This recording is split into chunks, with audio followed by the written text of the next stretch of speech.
Welcome back to Lacrosse Fire TV's coverage of the 13th annual AJO4LAX Festival to benefit the Andrew Oswald Memorial Fund. Andrew was a sensational lacrosse player here at Pope High School. Unfortunately passed away in a car accident in 2005. And since then, AJO4 has been putting on fantastic events in the lacrosse community like this, as well as teaching about safe driving for our teens in the area. We got a pair of state championship teams facing off as Lambert, who won the 7A championship last year, takes on Blessed Trinity, who won the 5A championship. Alongside Mike Rabbit, I'm Ned Case. Thanks for tuning in. Game 3 of 5 here at the AJO4.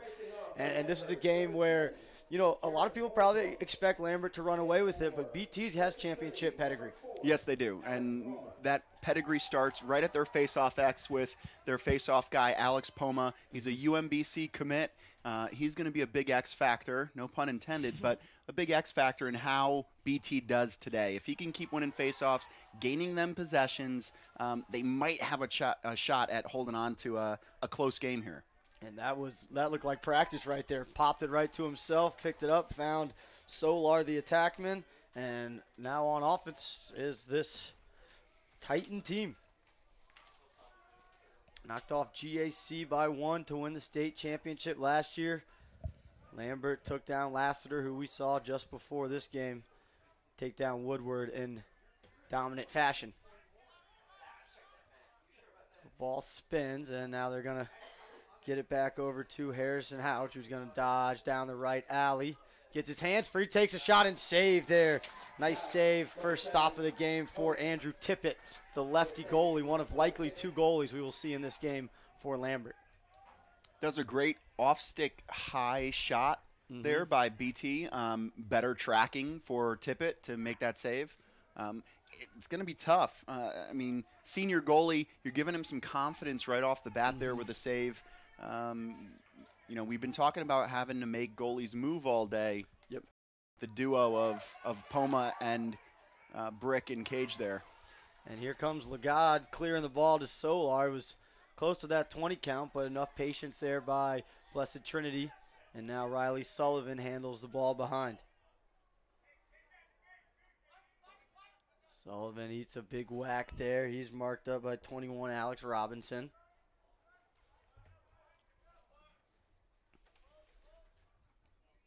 And again, split down the right alley for BT. Middy's chasing some sticks there for Lambert. They move the ball to the backside. Sullivan has a cutter and bouncer goal. 22, Jack Sullivan from Riley Sullivan. Ned, if you told me that BT is going to score the first goal of the game, I don't know if I would have agreed with you. But that was a great look. Sullivan to Sullivan. Not sure if there's a relation there. It might be, one's senior, one's sophomore. But great eyes by Riley Sullivan, finding Jack coming down. Great bounce shot, low to high, wrapped around the bar. Exactly what you want to see for a first shot.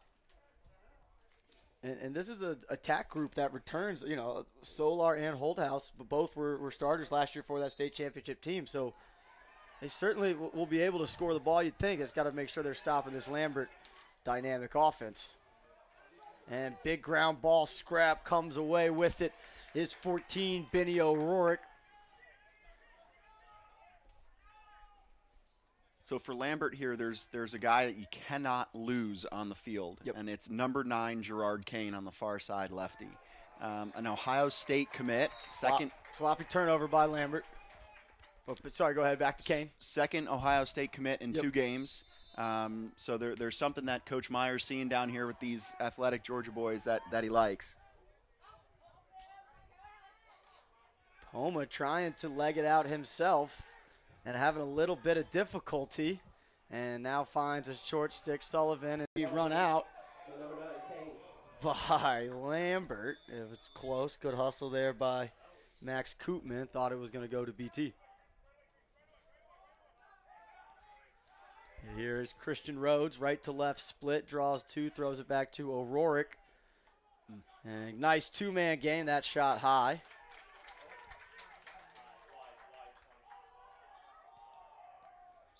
Shot was wide, number 20, Rhodes. So here is Kane. Working now, goes back to his right, gets the ball on the ground, and scooped up by BT. Good defense there by J.R. Bivens.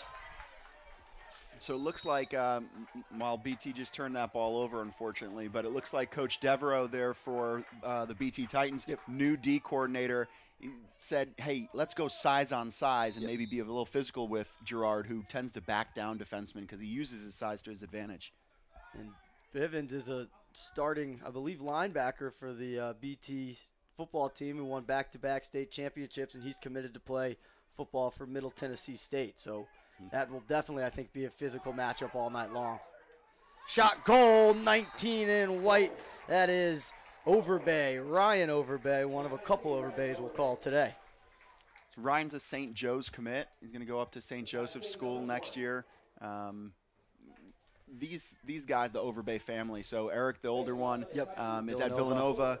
The younger Tanner is a sophomore right now. They are the most consistent players on the field. You just know that what you're going to get from them. They don't turn the ball over. Very, very good stick skills. It's a lacrosse factory over at the Overbay house.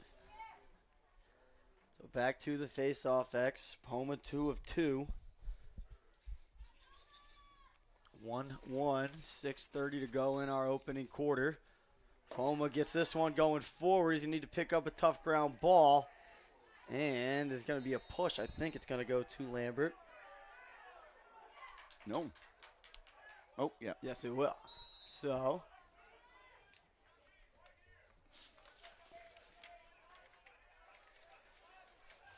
back on offense is this Lambert team.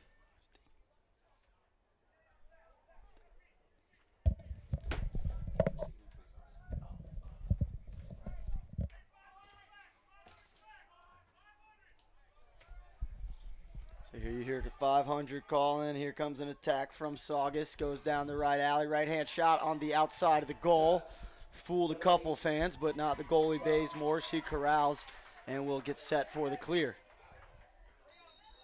And he's going to be called for 4 seconds in the crease, so a little bit of a sloppy turnover there. Wow, that might just be an experience call here for Bazemore. I haven't seen 4 seconds in a really long time get called. So I think that might just be a little getting some ticks out, getting some kinks out. Well, and it's a different crew than we had the first 2 games, so the way the game has been officiated could change. Those 4 counts could be a little bit quicker in this game than maybe they were in those first 2. Mm-hmm. And nice look there, but out of reach of Continen, and he tried to keep it in but couldn't.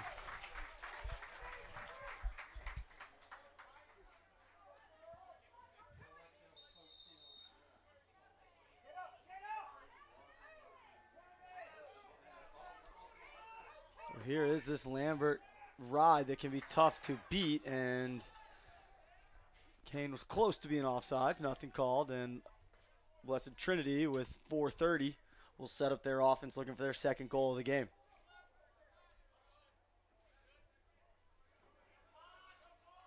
Talked about this experienced attack. Solar comes into the game with 30 points on the year, leading the team, 14 goals, 3 assists. Had a 7-point game and a big win for this team against Etowah a few weeks ago. And you'll also hear us call number 6 in green, Holthouse.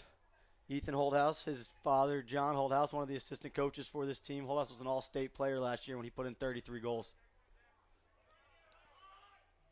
And the guy that I think that we're going to be maybe a little bit of a dark horse for BT is number 2, Riley Sullivan, who is a really sound attackman.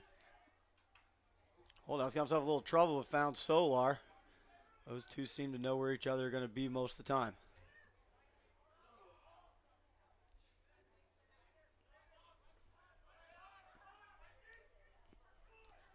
And nice hitch there, moving the ball along to Sullivan. And he's going to give it a go. Jack Sullivan's got the only goal of the game. Nice split feed inside, couldn't be handled. Goose towards the goal, Tippett will corral it and start the clear. Yeah, we're going to have to see BT move the ball to other players more. I don't think that Lambert's going to be a team that you beat one-on-one and score a goal. I think it's going to be a beat, draw, slide, and make a couple passes. Good active stick. Koopman got a piece of that one. And the ground ball's picked up by Kane in the corner, quickly moves it. And that's just great ball movement off the ground. He's move it twice. Give that assist to O'Rourke, and the goal to J.D. Marston. And that's just an example of a 50-50 ground ball being the difference between who's scoring the goal. Absolutely. And great ground ball in the corner. Teamwork there by Overbay and Kane, kind of goosing it to each other. But Kane picked the ball up and moved it right away. He didn't try to carry to X. He didn't try to run with the ball. He got the ball out of his stick and let another teammate that's maybe seen the field a little bit better than he is make a good decision. So back at the face-off X, it's Poma and it's Holbrook.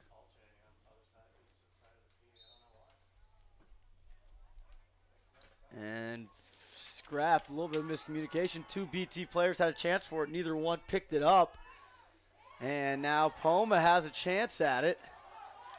And picked up by Lambert. So after scoring that goal, Marston picks up that ground ball for another possession. He's going to go for 2 goals in a row and is saved by Bazemore.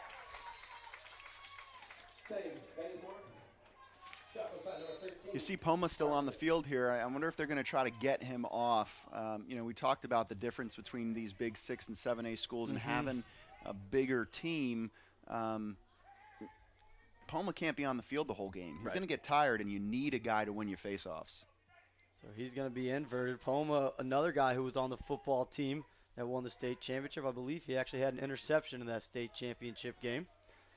And let's see if they try to keep attacking him, like Mike said, and try to wear him down. Here's Kane on a short stick. This is a situation BT's probably going to want to be quick slide, but a takeaway check. Just showing his stick just a little bit too much, and Crisanti got a piece of it. It's pretty uncharacteristic for Kane to just drop the ball out like that. I know that he suffered from what I guess baseball players get often, a Tommy John surgery. So he had a torn ligament in his elbow that he was a few days late to the season with, but definitely not quite playing like himself just yet. 2-1 lead for Lambert. Late stages of the first quarter, minute 10 to go. And here goes Overbay again. This time he's going to split to his left. He's going to take the shot, and a save by Bazemore. Bazemore, we talked about the big shoes he's got to fill. 3 saves here in the early going. That was a great tracking of the ball by Bazemore. If that went in, that would be, you start seeing momentum shift a little bit here. Opportunity in transition. Sullivan to Holthouse, and Holthouse, I think, went to take that shot before he had it in his stick. And with 45 seconds to go, they're going to allow Lambert to have the chance to the last shot of the quarter if they can clear.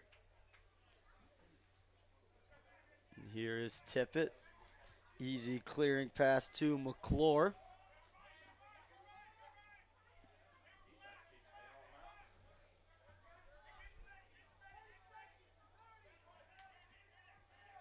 .30 on the clock. Here comes O'Rourke. He's got a short stick matchup. The lefty looks like he's going to invert.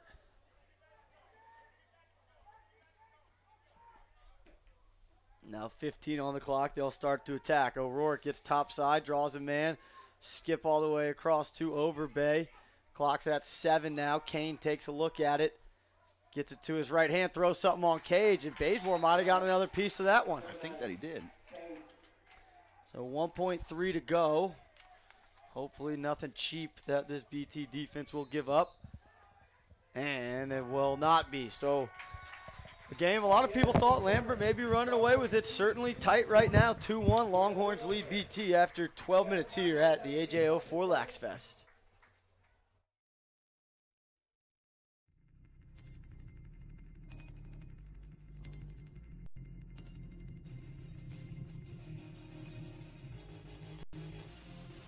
Nice find inside behind the back.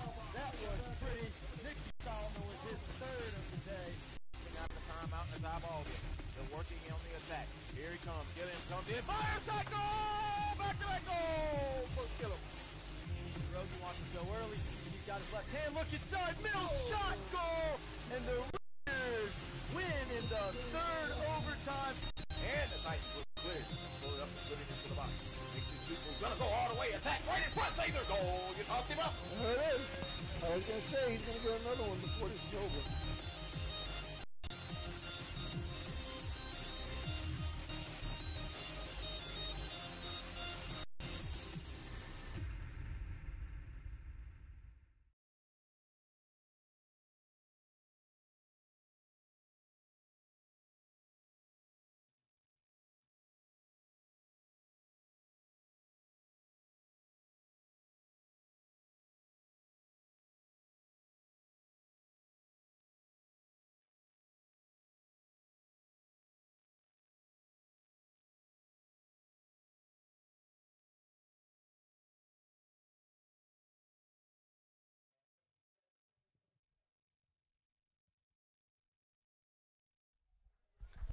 Second quarter getting underway here in Marietta, Georgia, on the campus of Pope High School alongside Mike Rabbit. I'm Ned Case. Game number 3 here at the 13th annual AJO4LAX Fest. First quarter in the book, Lambert leads BT 2-1 in a game that features the defending state champions from 2018. And a different guy at the X. It's actually the freshman, Wilson Van Buren. And Van Buren, we said Poma 83% on the year coming in. Van Buren, they've got him at 89%. So I guess that answers our question. If Poma gets a little bit tired on defense, they may be all right. Yeah, not a bad thing having a two-headed dragon at the X there. Great stick handling by McClure. But maybe Van Buren's as good as he is because he's going against a guy like Poma every day, right?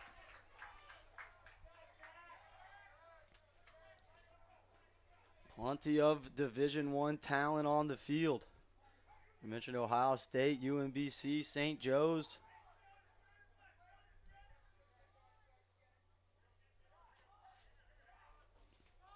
And here goes O'Rourke, the lefty. Gets down the alley. He's going to let it rip, and he's going to stick one. Benny O'Rourke, his first of the game. That's just a tendency. You got to know that he's a left-hander. And Lambert is never in short supply of guys that can put the ball in the back of the net. So Poma back at the X. This time he's going to go up against Nicholas Garner, 30 in white.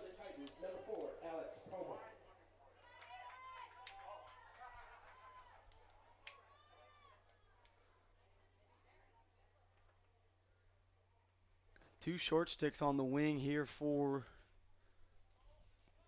Lambert. And Poma, he didn't get stuck, and he gooses it over. And another face-off win as Crisanti picks up that ground ball, and they get it down here is Ethan Holdhouse.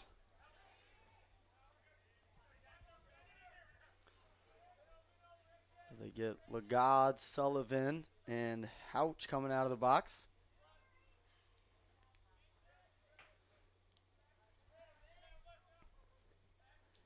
BT here, it feels like you want to get a real quality possession. Maybe it doesn't necessarily have to result in a goal, but just, proof that you can run your offense against this defensive group. For sure. And the storied program that Lambert is, right? It's a little bit intimidating for anybody to play him. Under Coach Wayman and the incredible coaching staff that he's created up at Lambert has made them a perennial powerhouse. So if you're BT, we're going to kind of see a similar style of play that we saw in the first game with Westminster, where it's going to be maybe a little cold and calculated, where you're finding your matchups and really taking advantage of them. Sullivan draws the slide there, trying to find an outlet. Now he does straight ahead. Roland shot high. That one off the stick of 22. Jack Sullivan. Riley Sullivan is 2. You talk about this powerhouse Lambert team. They were ranked 25th in the country on Inside Lacrosse's preseason poll, and a shot and a goal. Much needed. Harrison Hope. And we talked about what an important possession that was, and they get a goal, not just a quality shot. You watch Hoach on that last one. He catches the ball, and he hesitates, maybe thinking he might get hit because he's in the crease, not recognizing that and the sea parted. Yep. There was nobody in front of him. So he had a great little time and room shot there, and might have been a little surprised that he had it. Great finish. So 3-2, 2 minutes into our second quarter. Again, 2 short sticks on the wings here for Lambert. And ground ball is going to be continued scrap where they called possession. And coming up with the ball is, well, Ganote thought he had it, and now coming up with it is Ganote. And a timeout called by Coach Wayman after that hectic series. We'll take a quick break with him here on Lacrosse Fire TV's coverage of the AJO4LAX.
Welcome back to the AJO4LAX here at Pope High School in Marietta, Georgia. And quick note, that last ground ball mentioned picked up by Mitch Ganote. Ganote, good lacrosse player, great basketball player. First team All-State selection, region player of the year.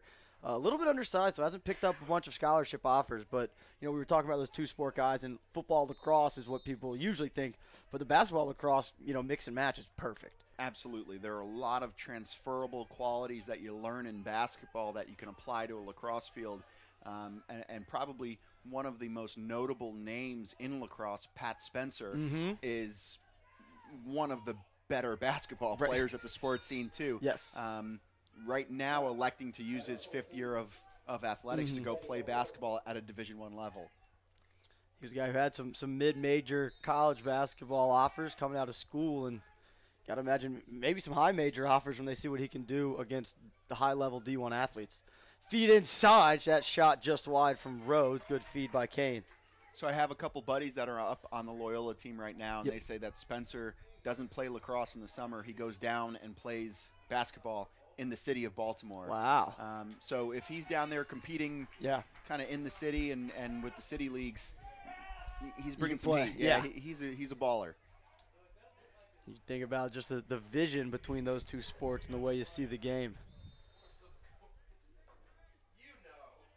3-2 lead still here for the Longhorns. Got their first midfield group of O'Rourke, Rhodes, and Ryan Overbay on the field. Here is O'Rourke, had the last goal. Now they're trying to take away his left, and he still gets there. Now he's going to throw back. Nice ball movement, but a little bit too far for a shot from the inside. That's Rob Hakes on defense there. He commit to Lynchburg College for BT. It'd be interesting to see how Coach Devereaux for BT adjusts his game plan here, because you really can't put a short stick on Overbay as we see him get his hands free there and rip a far shot. But you can't really put a short stick on O'Rourke either, because I mean, he's going to lick the ball too. All right, now it looks like they got a short stick on Attackman, and he's going to make them pay coming from behind Drew Continen.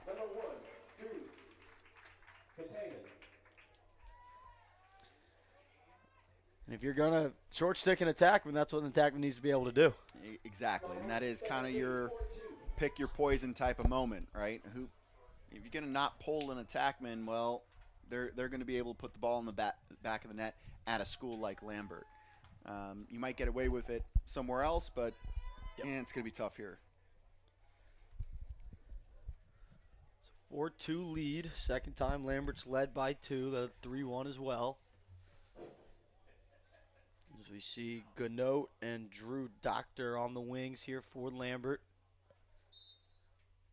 And Poma wins it going forward, picks it up, and nice job protecting his stick, streaking right down the middle. Overhand shot, saved by Tippett. Holthouse picked up the loose change, tried to get it to Poma, who couldn't handle, and nice ground ball dug out there by Riley Sullivan. I think we're going to see a theme here today with number 2 as just a workhorse. He's all over the field. He picks up key ground balls like that. He's a riding machine, a really, really good attackman that is shadowed by 2 really, really, really good attackmen. So watch number 2, how he hustles up and down the field and kind of makes these key quiet plays for BT that are going to keep them in this game. And here he is. Nice look inside. That pass got knocked down before it could get to the intended target. Or excuse me, not knocked down, just went through everybody. And it'll be a turnover, chance for Lambert to get back on offense. So here's a great opportunity for Riley Sullivan to get that ball back after just throwing it away, not recognizing he's offside. But hey, you gotta ride hard here. Get that ball back and earn your team another possession. 6.5 to go before the halftime break. And it looks like the second midfield group out here for Lambert. Will Mangold, Cameron Story. And on the inside on the crease is 27, Tanner Overbay. Here goes Mangold. They're going to force him to his left. He's still going to get to his right. Throws it back. One more to Overbay. Mangold gets to his left, draws the slide. And rotating defense, but good job of communicating it momentarily. Trail check gets the ball on the ground. Ball picked up there by Rob Hakes. That was a great trail check, a great slide by J.R. Bivens coming over and kind of shutting the door a little bit and making that attackman second guess. Hey, am I going to come in here against this guy that's going to Middle Tennessee for football? Yep.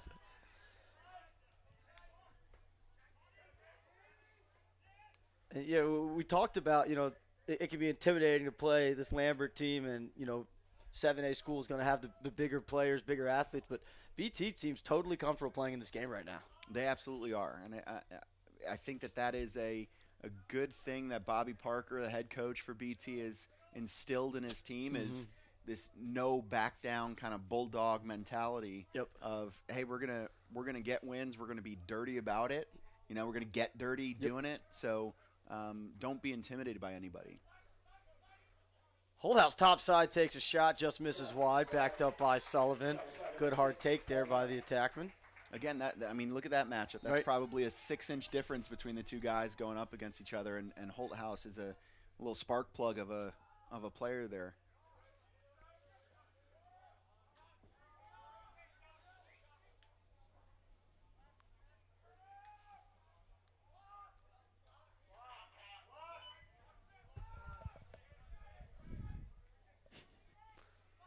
Here's Holthouse again, dodging, well defended there by 46 in white, Patrick Deans.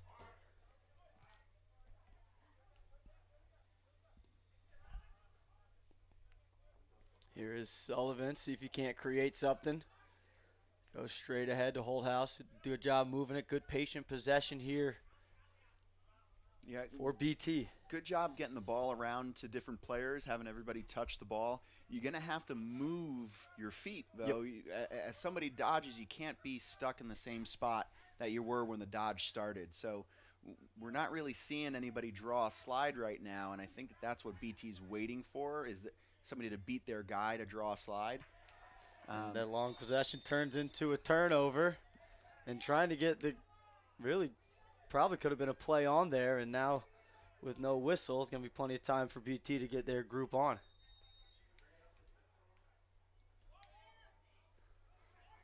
Four and a half to go. First group back on the field. Overbay down the alley, and I think just getting a piece of the stick there was Gullo.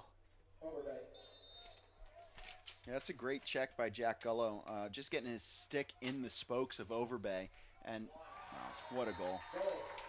Great take again, Drew Continen from behind, low angle, just a sophomore, but he is an impressive player.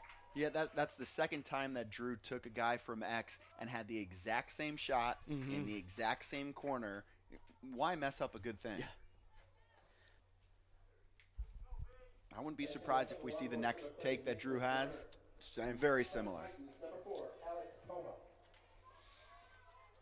back to the faceoff. X 3-goal lead, largest of the game here for Lambert. Again, Lambert saves with their short sticks on the wings. LSM Jack Gullo, and here on the near side it's Will Cooper for BT. We're going to get a play on.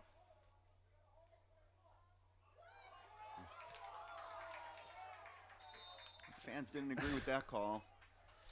But it will go to Lambert, so another chance for them to add to the lead. They're trying to take advantage of the substitution, but good job of packing in the defense by the Titans.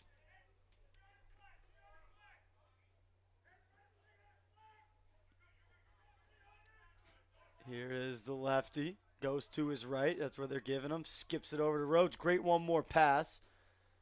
But Max Koopman is there to meet the hands of Martson. Kane been kind of quiet so far today. Big lefty headed to Ohio State. Now they're going to get Ryan Overbay coming downhill off the pick from Kane. Hands free high bouncer just went over the cage. Shot by number 19, Overbay. I think it's important to see midfielders as successful as Overbay or O'Rourke shoot the ball, right? You can't be afraid to wait for the absolute perfect moment to shoot the ball. Right. It's okay to miss as long as it's not a save, right? It's okay to miss the cage, but you still got to lick off a couple shots to kind of get your juices flowing. Well, and you know, one thing as BT calls a timeout, and we'll stay here, 3 minutes to go before the halftime break. You know, we're talking to some of those games about, you know, make sure you're shooting overhand. A lot of guys like to trap their hands. You know, the way Coach Wayman has these guys for Lambert fundamentally shoot the ball overhand, the way they use the bounce shot, and it really makes a difference when you get this many shots and you can be accurate with your shooting. Absolutely. And you see a lot of guys trying to pick corners with their shots, right? The bounce shot is a very underutilized tool. Yes. And if you can figure out how to make it work for you, it's just another weapon that you can use in your utility belt. So, I mean, the fundamentals of Lambert, you're first, second grade, and you're learning those and keeping those drilled in all the way until you hit high school, where you basically it's a plug and play system. Right. Everybody knows the offense. Everybody understands how it works. And again, it helps having 400 kids show up to tryouts. Right, no doubt about it. But to your point, I mean, you know, they've got their stars, Kane, Overbay, but they have so many guys who get on the field who are just guys who play their role and do everything the right way and know how to move and know where the ball needs to go, and that's how you get on the field for this program. And win state championships. Yes, exactly. Not a bad part of playing. These BT boys, as we mentioned, they know a thing or two about winning the state championship. Won it last spring, knocking off Greater Atlanta Christian, and some of these guys who play football and lacrosse have won 3 state championships over the last 3 years. So winning is in the DNA here. Here is Sullivan trying to leg it over the midfield and successfully does. Jack Sullivan had the first goal of the game. Been relatively quiet since then. Did have the assist on the other BT goal.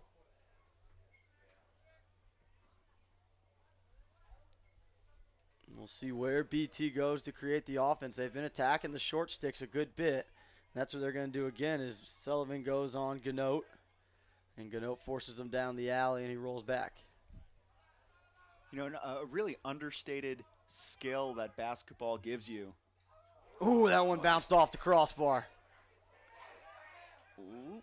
McClure in a little bit of trouble, and what a timeout called by Coach Wayman and Lambert. But that's a great timeout. Go ahead with your basketball. Yeah, so a really understated skill that basketball teaches lacrosse players is how to use your body correctly to cut angles off, right? And Ganote, as you mentioned, is a really, really good basketball player. So being able to kind of guide players without necessarily using your stick, is very important in the game of lacrosse, because if you're a short stick D-midi, you come out and you start throwing checks. Right. I got you. I'm going to beat you Yep. because I'm waiting for you to make a mistake like that. Yep. The fundamentally sound, no stick check type of D-midis, it's a lot harder to get by those guys. Mm-hmm. And Lambert is playing without one of their normal D-midis, Brody Beauchamp. I believe they said he was a little bit sick today. So Ganot is getting a little more playing time than normal. Did a nice job there. So now 1 timeout remaining for BT. Lambert just used their second, and they'll need to clear the length of the field. 2:14 to go, and they have the 3-goal lead. I don't know how much they practice it at BT, having not a ton of guys, but timeout, short time on the clock. I'm coming out in a 10-man. I'm going to throw something a little bit different out at a team that's, you know, pretty morally sound on their clears, as you see right here.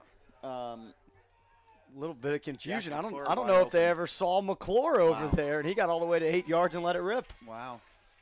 Shot by number 17.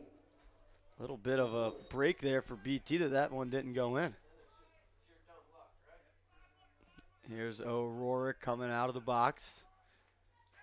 Going to exchange with Ryan Overbay, who's drawn the long pole of Max Koopman. Here's Rhodes to his left hand, getting in the middle and just missing wide. So number 15, Jack Gullo there's got to break down a little bit earlier and probably come a little bit higher on his approach, so he's not letting the middle of the field open there for a shot. And great look this time. Cottonin coming from behind instead of the shot. Found the cross crease look, and not quite anymore. Getting on the board is Kane. With the assist for number 1, Drew Catanian. Catanian, excuse me. But again, I mean, Catanian starting the offense, beating his guy behind, and Kane doing a nice job moving off ball with that quick finish. Yep. A lot of time spent on the wall for Gerard Kane. He's got some of the softest hands that you'll ever see on the lacrosse field.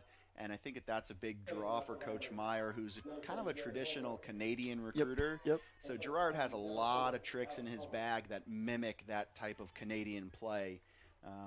Rarely putting the stick in his right hand, but finding other ways to get the ball there. And I believe he'll be headed up to Hill Academy to post-grad and kind of learn a little bit more how to play that true Canadian indoor-outdoor style that Coach Myers loves to run. Yeah, absolutely. Brody Merrill's getting a really Yep. good Southern Canadian coming up to him. So it'll be interesting to see how that progresses for the year there for Gerard. Once he adjusts to the weather, I'm Right. sure he'll be just fine. Right. But they'll play a little bit of box. Yep. You know, they'll kind of grind that in. And that's a completely different skill set than field. You have a lot less space. That's where basketball can really pay off because of just the sheer dimensions of what you're playing in and on.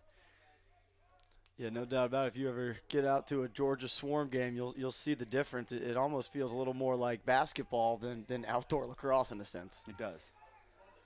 Invert here for Christian Rhodes, 33 on the clock, and he's going to stay patient as Lambert probably wants to play for the last, but now he's going to attack, and that pass too high but knocked down. 25 on the clock. Nice defense to force O'Rourke down the alley. Here they are with 15. Kane's going to get it. He's going against Bivens. Right hand, and that one just missed, or maybe a save. Yep. We'll give it a save, and that's the 5th save by my count for Bazemore. He's playing well enough to keep this team in it right now. And he makes the interception there with 5 seconds on the clock. He's going to send it knocked down, and that will close out half number 1 with the Lambert Longhorns leading BT 6-2 in a game of 2018 state champions. We'll be back for second half action on Crossfire TV right after this.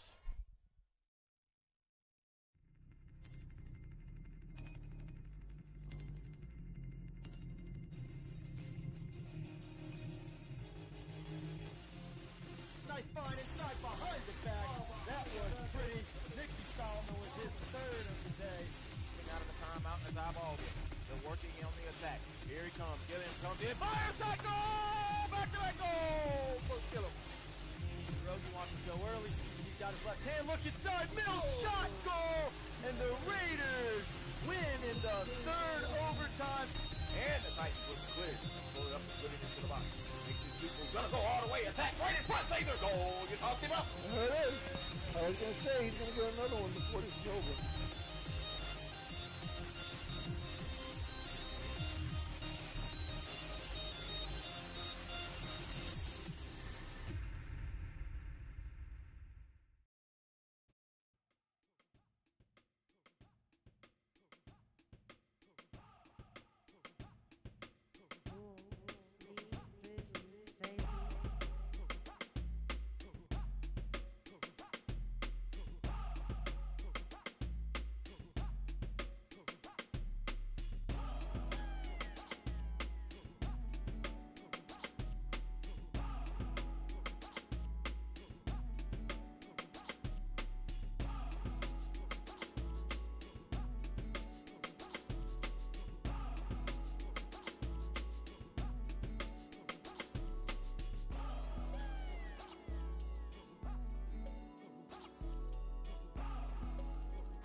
Welcome back to Lacrosse Fire TV's coverage of the 13th annual AJO4LAX Festival to benefit the Andrew Oswald Memorial Fund. Halftime score, Lambert leads BT 6-2 alongside Mike Rabbit. I'm Ned Case. Thanks for tuning in. And Mike, you know, BT hung around for a while, but it just seemed the turnovers hurt BT more than they did Lambert. Yeah, I would say so too. And, you know, BT's on the favorable side of faceoffs right now, so they're getting a couple of extra possessions, but with those possessions, you can't turn the ball away to a team like Lambert. Right. You really need to use those possessions to your advantage to have some result come from them, and the result can't be a turnover. So Lambert goes on offense first, so it's their first midfield group. Ryan Overbay, Penny O'Rourke, Christian Rhodes. Throwback to O'Rourke down the left alley. He loves that spot and misses it wide, backed up by Cotton-Inge. Pass, goal, Gerard Kane, his second of the game, and Lambert on the board early here in the second half. Hey, just textbook stick work, right? Yep. A great stop by Catanian behind the cage there. You know, those kind of throw defense off when that attackman catches that ball or stops that shot. Yes. Right? So where everybody kind of relaxes for a second and thinks the ball is going to go out of bounds, it gets turned right around, and it's put in the stick of somebody that's going to put the ball in the back of the net. Right. Thank you. So a goal less than a minute in gets Lambert the 5-goal lead. Back to the face-off X. Alex Poma, looks like it's going to be Nicholas Gardner this time for Lambert. And they're going to call a play on.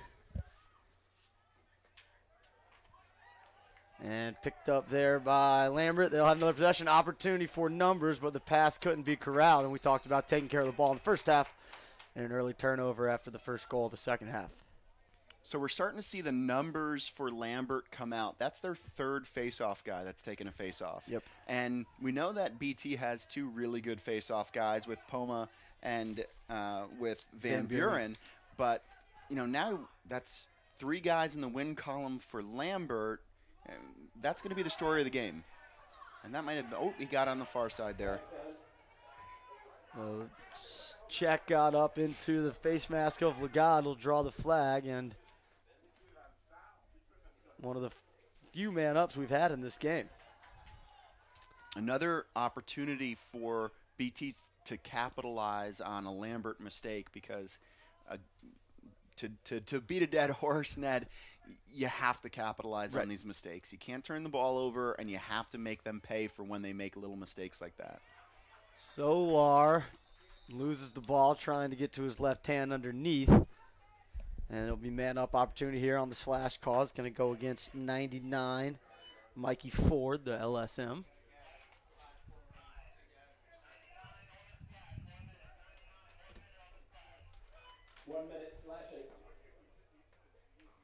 So this would be a big goal, much-needed momentum swing here for BT. Get back within 4, stay within striking distance, especially with Poma's ability to pinch and pop, maybe create a fast break after a goal. So we haven't seen a ton of penalties today, but the man-ups that have been successful are the man-ups that have moved and have motion in them, not the sit in a set and let the game kind of come through passing. I don't think that we have enough shooters out on the field to do that. And nice play to get Holdhouse a free shot, but nice save there by Wayman, new goalie. Brendan Wayman. Coach's kid. Yep. And nice hustle there to keep BT to keep possession. Still man up here for about another 25 seconds or so. Here's some of that ball movement, trying to get a rotating defense.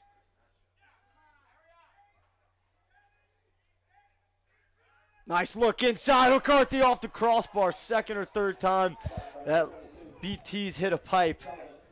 And it bails out Lambert there on the man down. Now in a little bit of trouble. Wayman just throws it to the middle of the field, and it's going to be brought in and corralled by the Longhorns. J.D. Marston coming to get that ball. Smart play by JD, recognizing and trusting that he can come over the midfield line, knowing that some middies are going to come on offensive side, right, so that he can go get that ball as an attackman. Second midfield group for Lambert. Here is Will Mangold. He initiates quite a bit with this group. Draws the long pull of Gullo. If you're down on the field, Ned, and you're standing next to number 2, Will Mangold, he's about 6'4", 6'5", and he doesn't look that big from up here because everybody's a little bit big, but down on the field, he's a big boy. And for him to be as shifty and as moving around as he is, it's pretty unique to watch.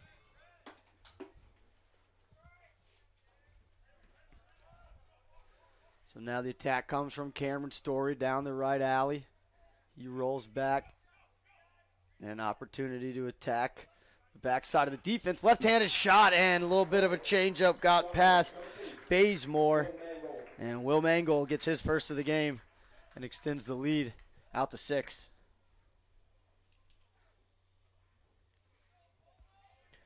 But nice job there attacking, one side and getting the ball to the other side quickly. Yep, absolutely. And good heads-up play by Will Mangold to immediately attack, recognize that his hands are free, and while he's typically a right-handed player, he's still shooting the ball with his left hand, even though it was maybe a change-up, a little knuckleball kind of floating past Bazemore there.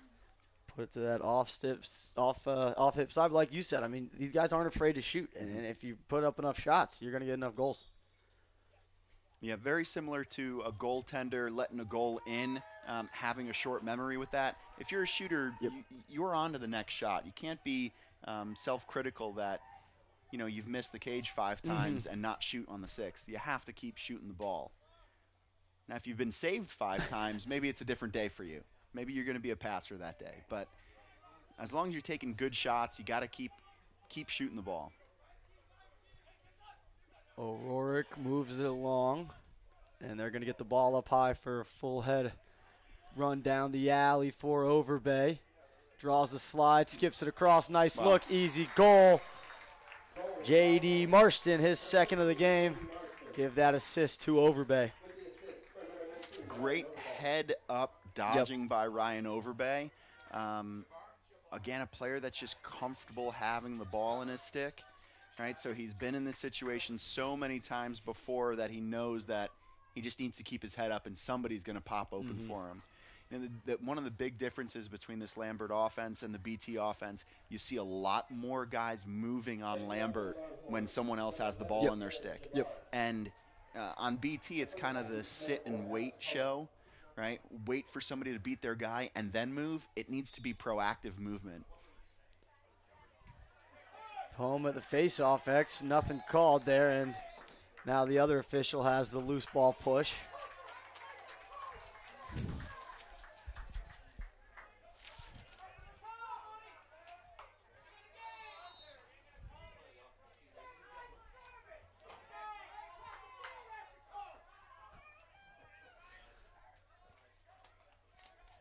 So back onto offense for BT. They got their midfield group still coming on.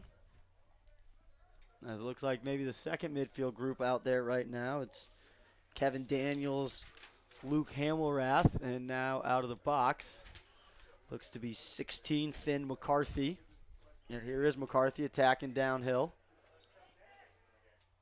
And watch 25, Kevin Daniels, a little water bug in there, just moving around, popping at really good times. Obviously of the very famed Daniels name and family here in the South for lacrosse. Really understands the game and knows how to move around in there. And that's the first time we've seen that second group from BT, and like you said, they just move a little bit more. They do it a little bit different, so we'll see if anything changes here. But a chance on a broken clear, and that's going to draw a flag as a high hit. Delivered was from Patrick Deans. That'll get him to the box. And still down. Yeah, I think a very appropriate flag, maybe a little bit high. Though, it's a good physical play, right? Right. And bet you that, you know, he while he got penalized, he might be getting a hey, good job by coach, because he did make a physical play here. Of course, we hope Right. that the BT player is okay here. No doubt about it. We'll take a quick break here as they attend to the BT player down and be right back on Lacrosse Fire TV.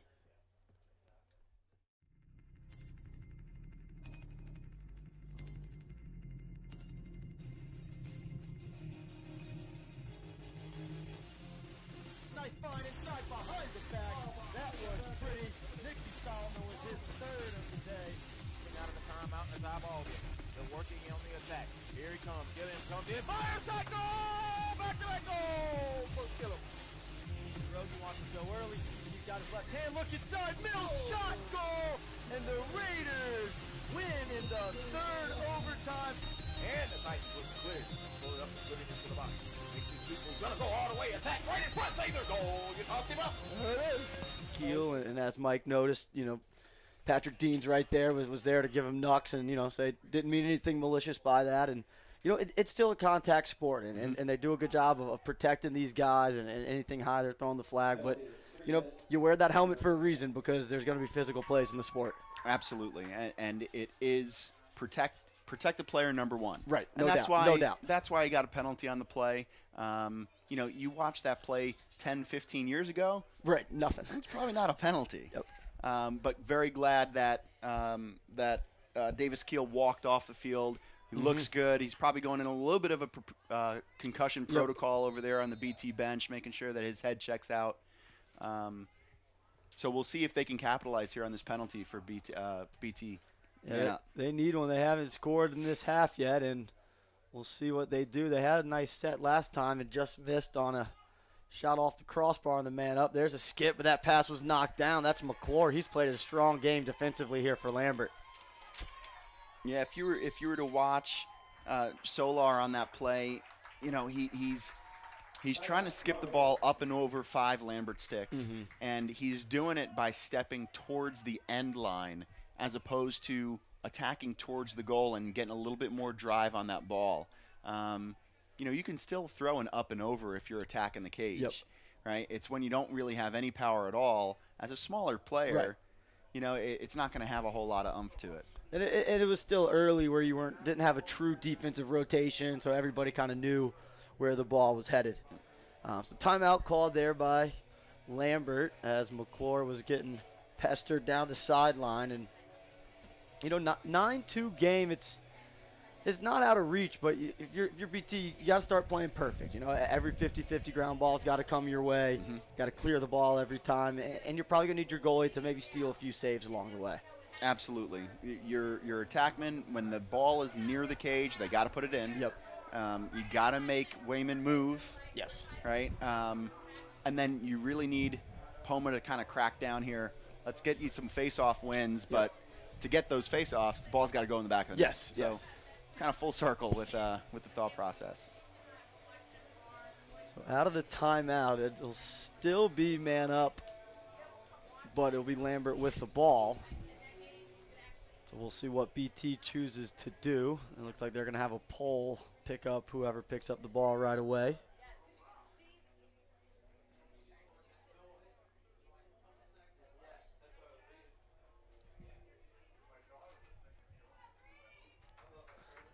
So Gullo's on the ball as well as Solar to look to double. They're going to go back to Wayman. And they're going to throw it deep into the corner. And it's going to be almost taken by O'Rourke. Good play to keep it in bounds. And those are those kind of 50-50 ground balls we were just talking about. BT needs to come up with those. Yeah. You know, BT needs a little bit of luck on their side, because you know that Lambert has rehearsed stuff like this. Yeah. They've rehearsed the ball getting thrown in the corner, and their players know what to do with it and who to scoot it to. So here's a great turnover caused by BT. Yeah. So maybe they get to capitalize on this. Here's Koopman clearing up field. Hakes finds Houch, and they're out and onto the offensive end.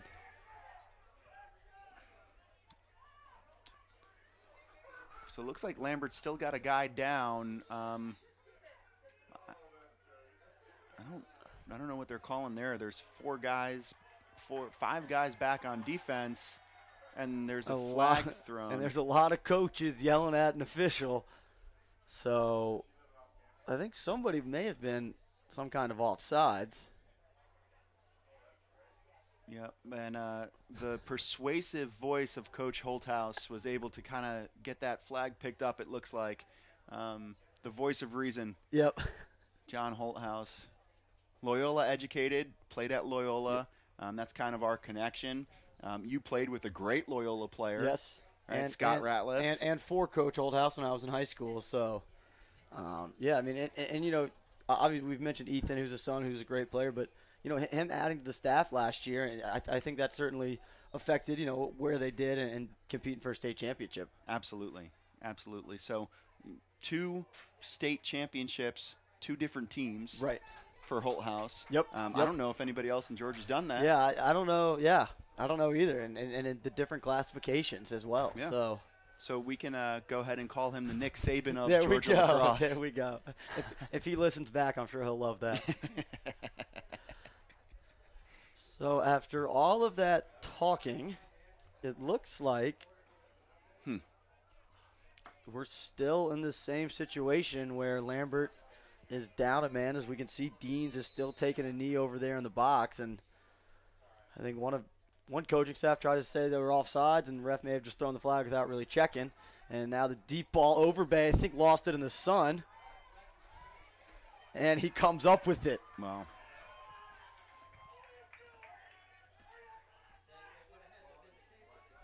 So this game, you know, we've said that this is the state championship for each of the 2 divisions here. Yep. It's probably the biggest crowd for the game that we've had yet. Yeah. Obviously, we can hear the crowd kind of coming through the window here a little bit. Yep. More BT fans than Lambert. We're on the BT side, standing over here, but very vocal crowd. Well, and you know, in general, a pretty educated crowd. You know, you're not hearing the same, you know, Ward or, you know, a lot of the kind of generic stuff you may hear. It's a crowd who seems to know the game and enjoy it and be upset when the calls and things don't go their way. Of course. Everybody's seeing a slightly different game. Yes. So there is a flag down right now. So this is a free possession for Lambert. They got 3.5 to go here in our 3rd quarter. As Kane is working against Max Koopman, and now they're going to bring the double team because I believe it's the flag for an offsides. Nope, they just got the free slide still with Deans in the box serving that full-time penalty. And here comes Kane driving in, and he scores. Kane just kind of hung out for a while and then finally said, all right, I'm going to go stick one. He's now got the hat trick. Great way of kind of lulling your defenseman to sleep, right? You know, an explosive player like Gerard Kane, you really can't lose track of him or what he's doing because he has the ability of turning it on. I mean, the boy moves for a big guy. For sure. And he's been working his tail off in the weight room and getting faster and getting speedier to kind of adapt to that Ohio State type of offense. Yep. So now that he has a home, he's kind of been guided a little bit to tailor his game in a sense. Exactly. So for BT to kind of lose track of him when he has the ball, he's had the ball for a while, they're doubling him, and then all of a sudden the double kind of falls off, 2 guys drop him, and he just takes it in for an easy cakewalk.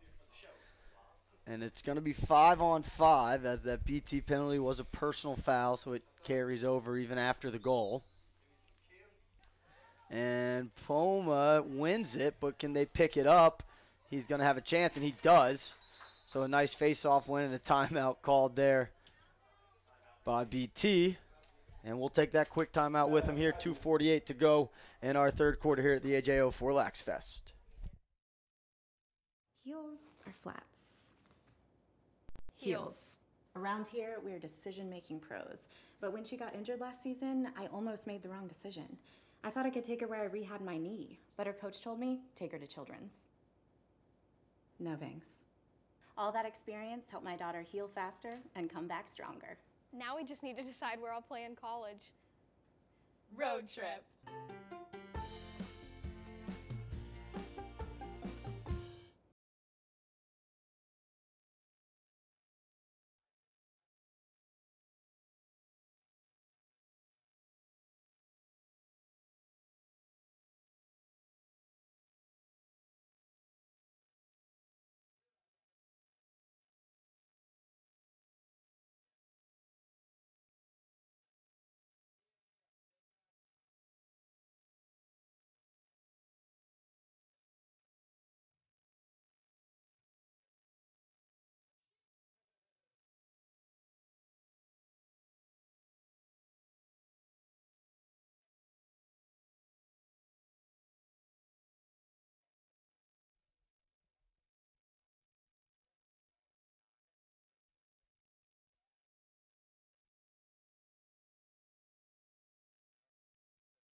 So we're back here out of the timeout.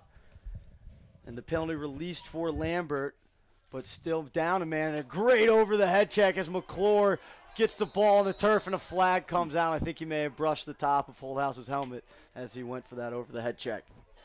So all of a sudden, a game that had been clean has seen a lot of flags in the last 2 minutes or so. Yeah, you know, the third quarter here has had a lot of stop clock action, a lot of laundry on the rug. It's great that we have 3 refs for the event, right? Because, I mean, I didn't quite see the penalty, but the other ref ahead didn't see it, but the one trailing did. Right, so, right. Great that we have 3 guys. I think you have to have at least 3 refs on the field to make sure that everything's being seen. Yep. Especially, you know, with the way it's advancing, and you're seeing more teams in high school sub through the midfield line and the box. And, you know, if you have 2 officials, it's really hard for that trail official to see the ball and what's going on behind them. Yep. There are a lot of moving parts on a lacrosse field, and I think there's a lot of opportunity for things to be missed because of it. So 5 on 5 right now. Now 6 on 5.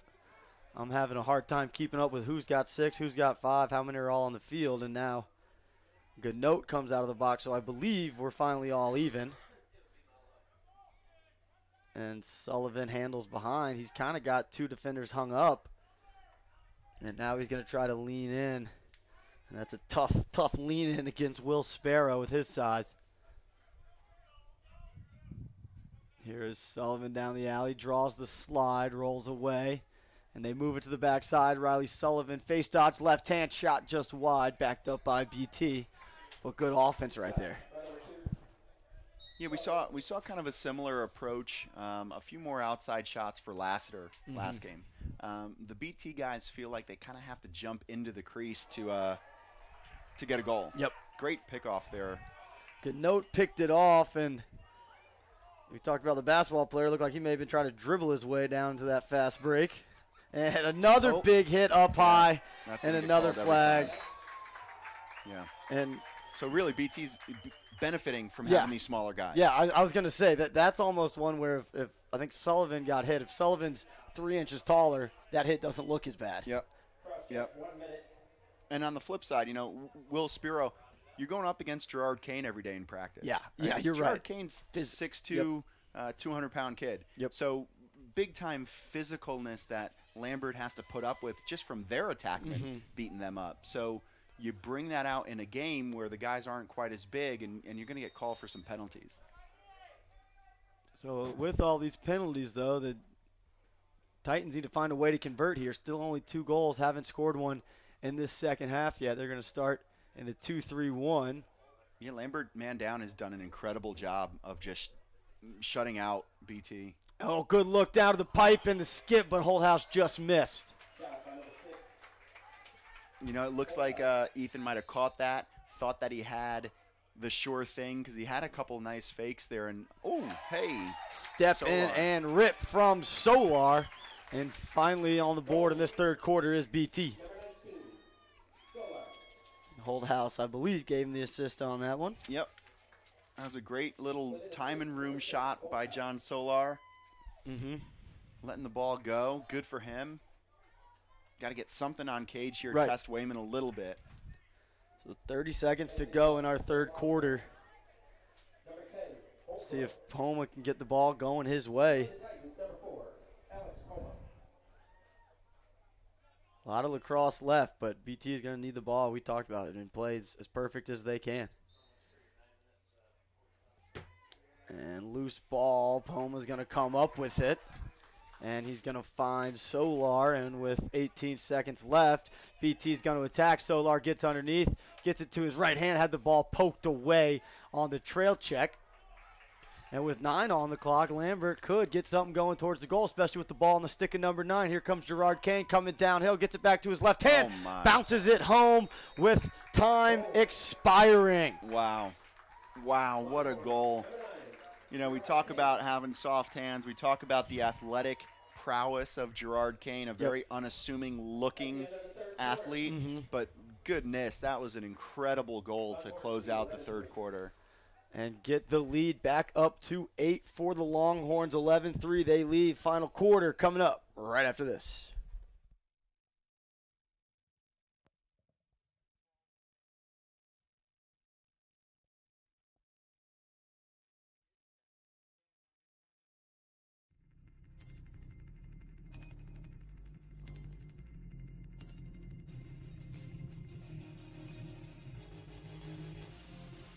Nice find inside behind the back. That was pretty. Nicky Solomon was his third of the day. Out of the timeout in the tie ball game.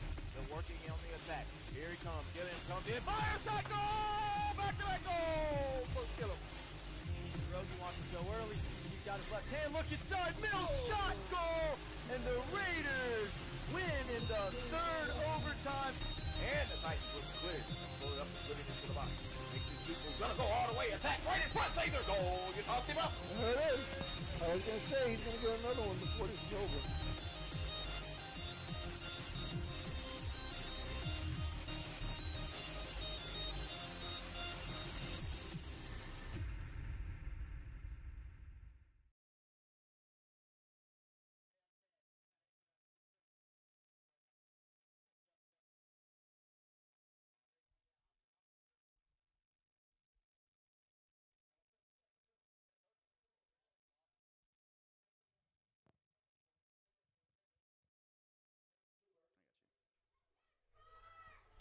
So back to the face-off X to start our fourth quarter.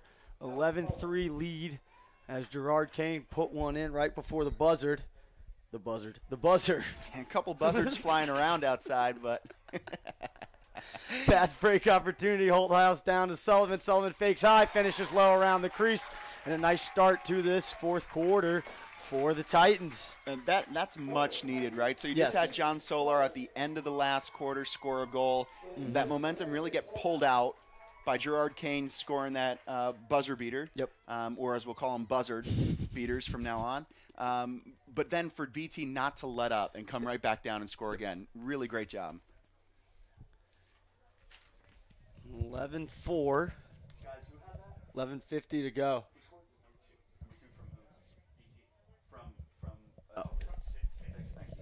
That's okay.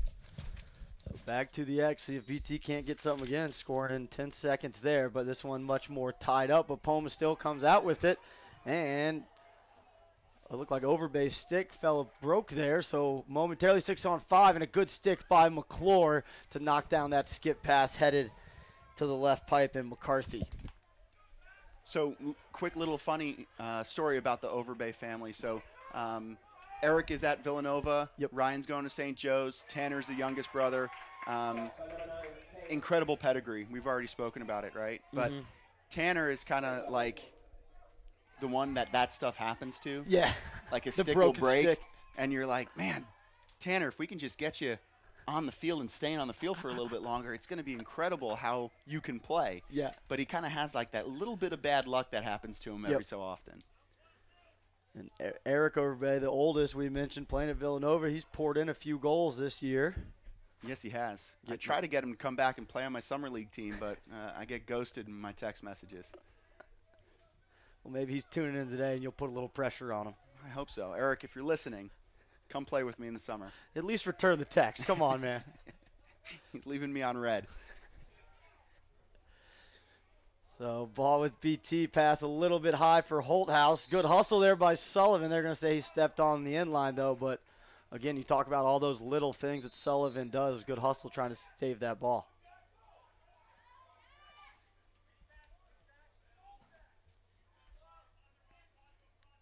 So back on offense in the first line out there for Lambert. Ryan Overbay, Benny O'Rourke, and number 20, Christian Rhodes.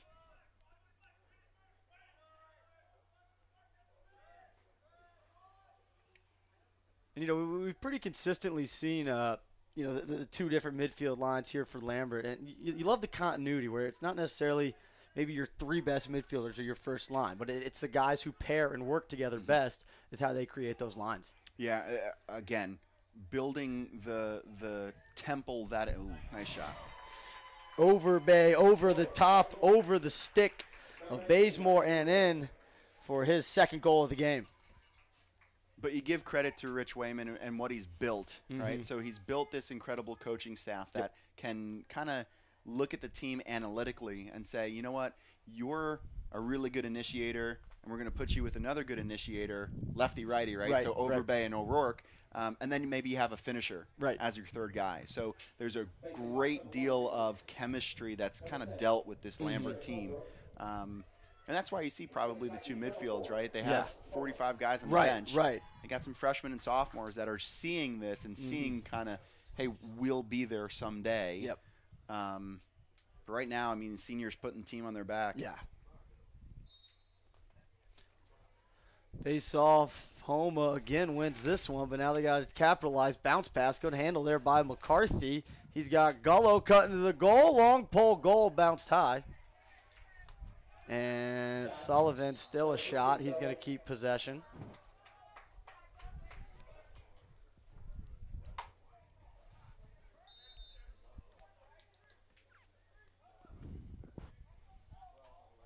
You know, there's a really big difference. I mean, we're coming up on 9 minutes here. It's 12 Lambert, 4 BT. 12-4 sounds a lot better than 10-2. You know, it feels like a much closer game, and that BT still kind of has a shot at getting here if they could just put a couple in. It does. It does. It definitely, you know, I mean, we saw the last game when Lassiter jumped up 8-1 in that first quarter, and you felt like Woodward really just never was going to be able to get back in it. You know, you felt like BT is really just, you know, a 2 goals and a face-off win away from getting right back in this thing and just putting a little bit of game pressure on Lambert. But Lambert doing what they do, forcing turnovers, taking care of the ball on offense. Nice job picking up the ball and clearing it. That was Robert Finters. Yep. You know, you talk patience on offense. Wow. That was – oh, man. That was some of that Canadian hockey playing right there. That was a little bit of that hockey footy there. White timeout by Coach Wayman. But you talk about poise and you talk about patience on offense. And you watch Lambert on defense, and they have a lot of poise and they have a lot of patience. And they're just grinding BT down, waiting for them to make a mistake. Because inevitably, as we've seen here now in 3.5 quarters, BT just tends to throw the ball away a little bit. So Lambert just having that patience to wait for that to happen is. Well, and you know, and you're right, but it feels like we're calling a lot of defensemen's name, whether it's McClure or Deans or Spear or whoever it may be. I mean, they're making impact. It may not be the Lassiter guys throwing the takeaway checks, but it's knocking down a skip pass. It's picking up the loose ball. It's clearing it down the side. It's all those little things that really, as a defenseman, sometimes those are the things that don't get your name called, but it means you played a great game. Yeah, and you know what? They're making an impact on BT players too. I mean, they're physical boys. This is the definition of a physical team and a bunch of really tough kids on the field. So it's nice to see that. It's nice to see guys getting hit and being physical because, look, that's a little bit of what draws us to the game. For sure. Right? We want to see a hit every once in a while. A clean hit. Right. Well, we don't want anybody to get hurt, but we want to see some action. Well, and to your point, I mean, I think everyone would agree that Lambert's been the more physical team, but it's not because BT is scared of the physical play. They don't have as big kids, as many kids. But I mean, they're tough. They're coming back every time. Those little attackmen, Solar, Holthouse, Sullivan, they're not backing down for a second. Yeah, if anything, they're leaning into it. And you don't see that with smaller guys like that often.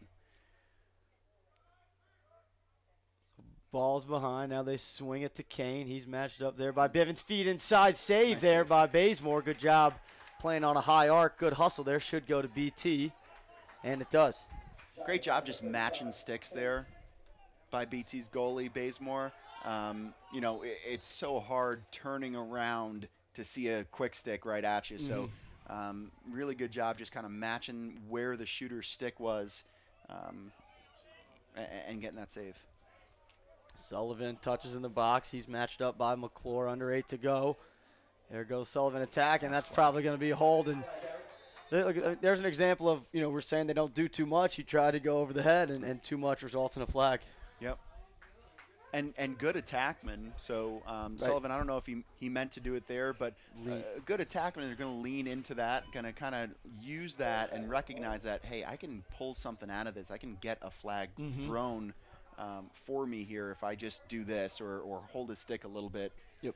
You know, when I was playing, I would hold defenseman's stick under my arm, and they'd get called for the hold, right? So it's a little bit of knowing the game, knowing how that's going to get called.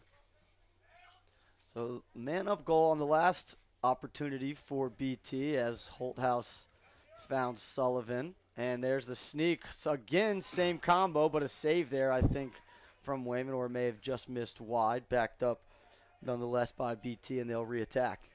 So that might have been a little bit of an intimidating slide there for Sullivan. You got Alex Robinson and Will Spiro both charging at you I mean, each of those guys' head is over the crossbar, so they're 6 feet plus. They definitely got some size to them, and yeah, that could be a little intimidating. So penalty kill there by the Lambert defense.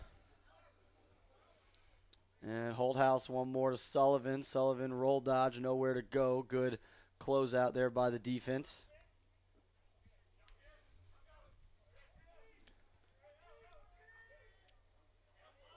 Here is Jack Sullivan. Had the opening goal of the game.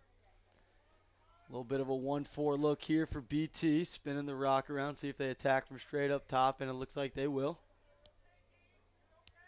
Nice move getting to his left. That pass again knocked down. And You're seeing a lot of inside passing by BT. Not really working out for him right now, right? That's it's almost like you have to have a little bit more patience to roll back to the guy that you're dodging from. An easy goal in transition. Katanen finishes it from Overbay. And the lead continues to grow for the Longhorns. Second assist of the game for Ryan Overbay to go with his 2 goals.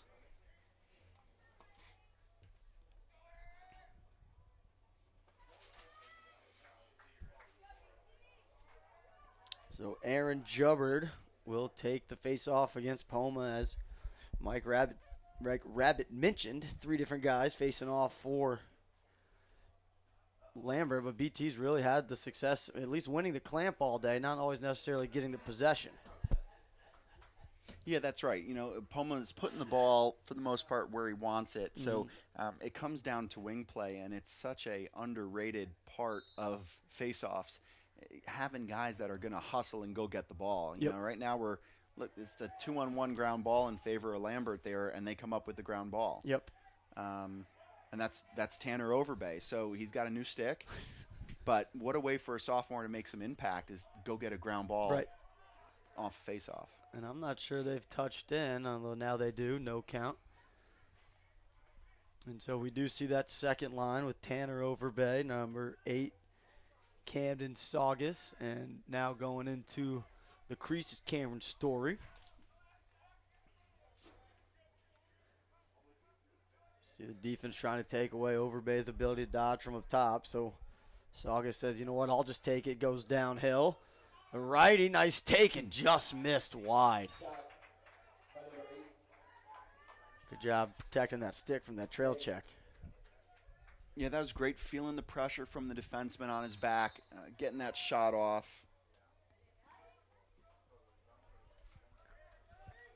Gerard Kane, top side, bouncer goes. That's his 5th of the game. And the lead now out 2-10. And Kane showing why he was an all-state player last year and likely to be one again this year.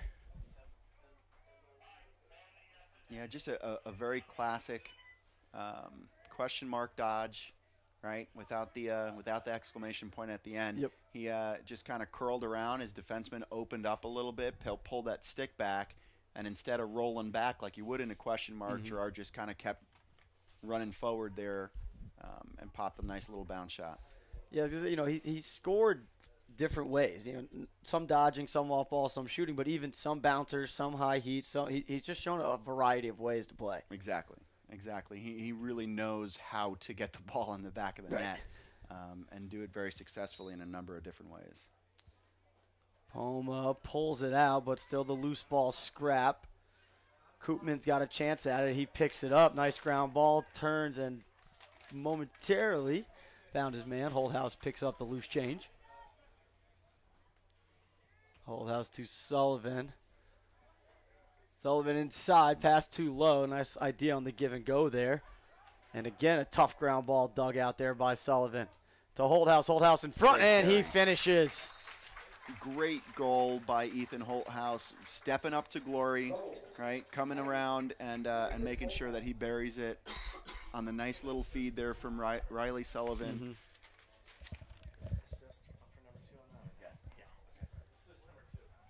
And really, I mean, that's a tough play. I mean, Sullivan picked up that ground ball with 3 or 4 big whacks, and then Holthouse is not afraid to go to the top of the crease and finish up there. Absolutely. And again, this has kind of been something that we've drilled for the BT attack. They're tough guys. Yeah. It takes toughness to run in the crease like Holthouse did right there, and for Sullivan to pick up that ground ball with 3 guys draped on him. Opportunity in transition. Holthouse to Sullivan. Great ball movement coming up top. That one just missed high. And they're going to keep it here. That shot came off the stick of number 16 there, Finn McCarthy. And we got a new goalie here for Lambert, Arjun. And we got a long pole goal. Pole goal. Pole goal. Good job there of just recognizing the substitution pattern. You know, after that shot, all the middies and face-off guys started running off, and Koopman just found the free space and finished. Yeah. Yeah, and recognition by Sullivan too, right? Knowing that that's going to be a quick whistle. Yep. Right? I coach all my guys, go pick up the ball as fast as you possibly can. Right. And get the whistle going so that we can take advantage of these odd number drills. Because, in practice, we're mainly doing odd number drills as to kind of push tempo. Well, there it is right there. That's what we want. We want that odd number. So go get it. And I think we've seen from both these teams, and as you would expect from, it looked like the ball got stuck in Poma's stick. As you would expect from state championship teams, it's, good lacrosse IQ out of all these guys. Knowing situation, knowing how to win the whistle, knowing when to sub, when not to sub. All those little things, you don't always see that in the high school game. And even within this blowout, you can see both these teams understand the way the game should be played. Yep. Championship caliber coaches really imparting their knowledge on the team. So 3 minutes on the, or 3.5 minutes on the clock here, and some new faces and jersey numbers coming in for Lambert. That's Justin Bartle out there, as well as 35, Aiden Finch.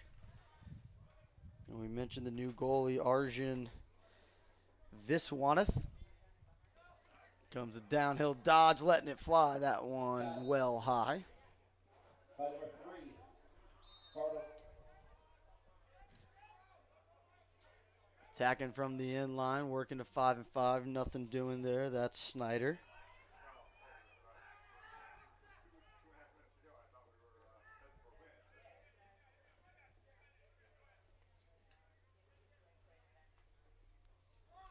BT continuing to press out, staying active, trying to force some turnover. You see Koopman pressing all the way out to the 40, trying to deny the ball.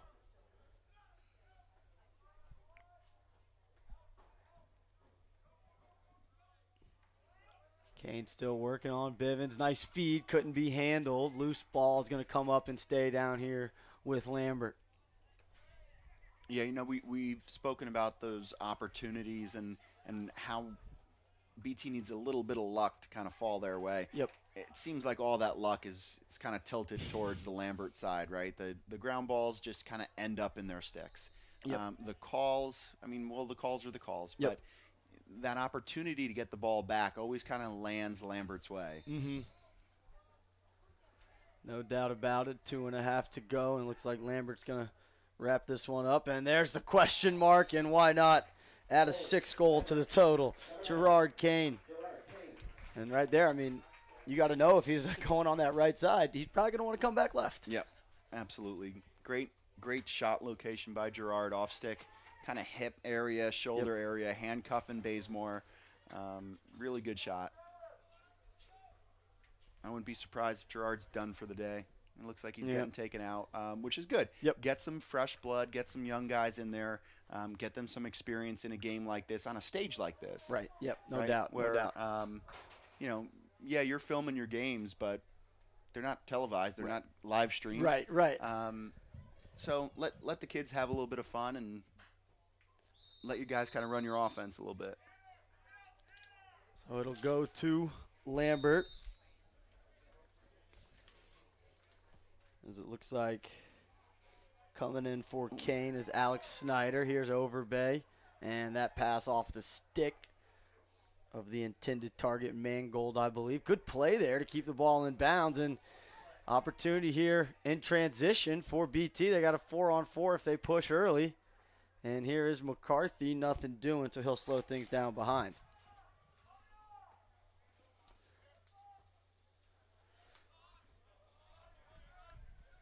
.90 seconds to go, our next game.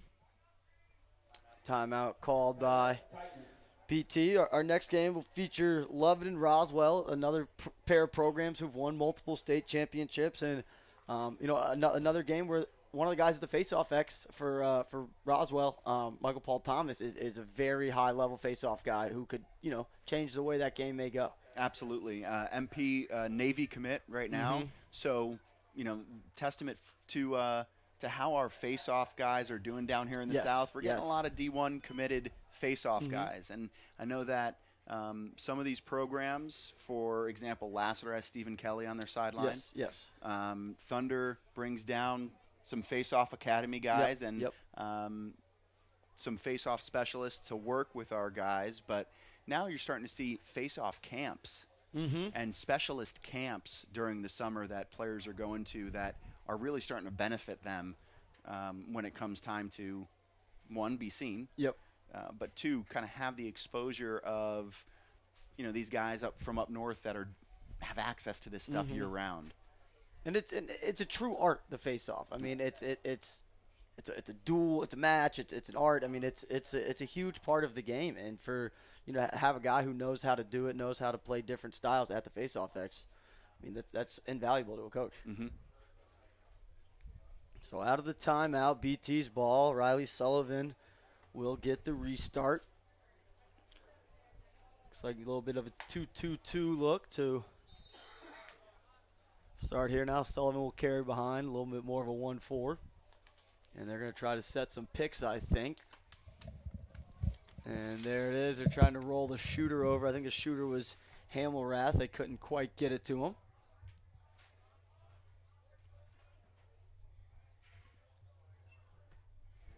Defense continues to stay patient here for Lambert, staying disciplined, getting underneath, trying to get to the left hand. I think, that was, Daniels, but had the ball stripped right before he got the shot off. Good ride. Kevin Daniels rides the ball right back.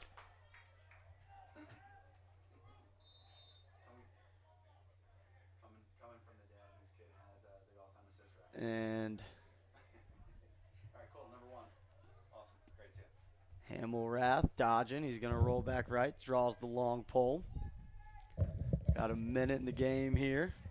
Continuing to run through their offense. Shot and a save there. So now 3 different goalies recording a save for Lambert. Shot was by number 19, Sola. Saved by Viswana. Let's see what these young guys for Lambert get in here and do. Are they going to push, or are they Richie Wayman disciplined enough to just kind of sit on the ball, right? Yep.